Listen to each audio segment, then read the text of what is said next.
kanyum kam wato aya jeenu memata ɗum aya riba memata ɗum aya haram memata ɗum wayno oɗo bedala kanko waɗa ko yiɗi yo hucca oteɗo oɗo waali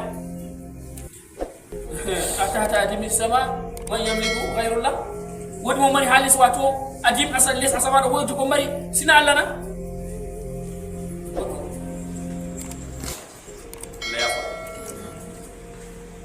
Allah cin wiyata wala taqrabu zina innahu kana fahishatan wa sa'a sabila wa qala Allah ta'ala wal ladina la yad'una ma'a Allahi ilahan akhar wa la yaqtuluna an-nafsa allati harrama Allah illa bil haqqi wa la yaznun man yaf'al dhalika yalqa athama yudha'af lahu al-'adhab wa ya'dhabu yawm al-qiyamah wa yahluku fihi muhana illa man tab. Allah cin wiyata baden jenu Allah wiyata ko badade inna hono jeenuɗo laatake fahisatan bidda kallungal wa sa halli sabilan lawol bo jeenowo tofat allah wi halli lawol man kana haala waati qala allahu taala walladina ɓen kañum en la yad'una ma allah ɓe ndewata ko hawtade e allah ɗo ilahan ahara deweteɗo feere wala yaktuluna nafsa ɓe mbarata yonki allati kin harrama allah ki allah harmini wargo illa ɓe haqqi se ɓe haqqi islam wala yasnun nden ko ɓe jeenata ومن يفعل ذلك كما بي بولوان دوم دل كوجه جديدو وريوي اوتا دي الله ديوتي دو فيري مو باري goddo mo jeeni gede man dedo tati faram kalkal o wi yalga asama o fottana zunubaji makko yudha'af lahu al'azab be sowanan mo yangata fere fere yawmal qiyamati nyalo mare darode dangal wa yahaludu duman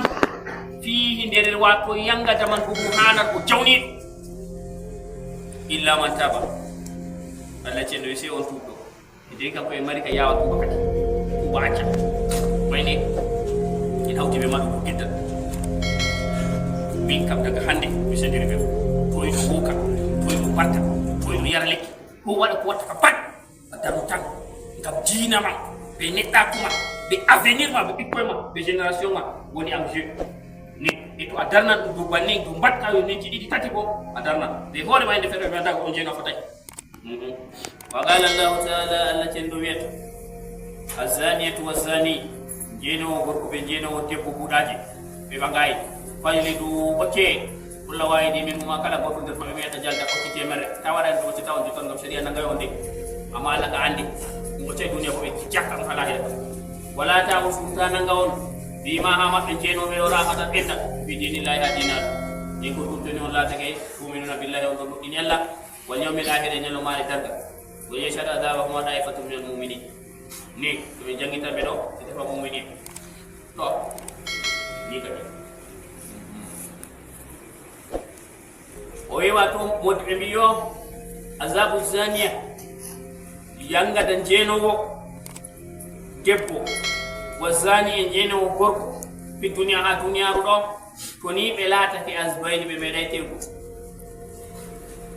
ɓe meeɗay tewgu gorko te ay debbo te aka o wi ɓe ɓocca ɓe banni temere amma to ɓe laati ɓe meeɗi tewgu konde woore en wartiri contraire e noon mbiya yo na ndikka mi yami nasategal man konde woore mi wurta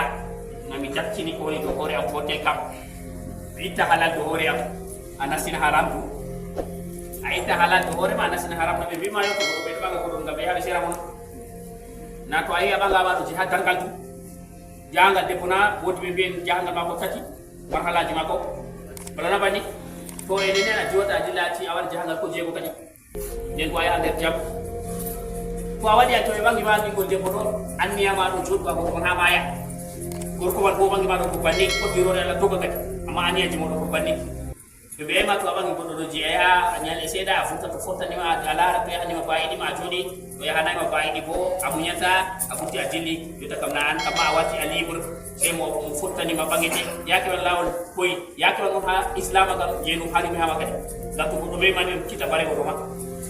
barado hawti o dani andani mo dayata ko dana mayde seda muji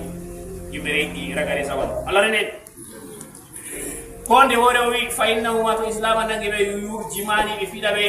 bil ijarati be gaje dani muta amaya kazalika tabiti fi sunnah annabi sallallahu alaihi wasallam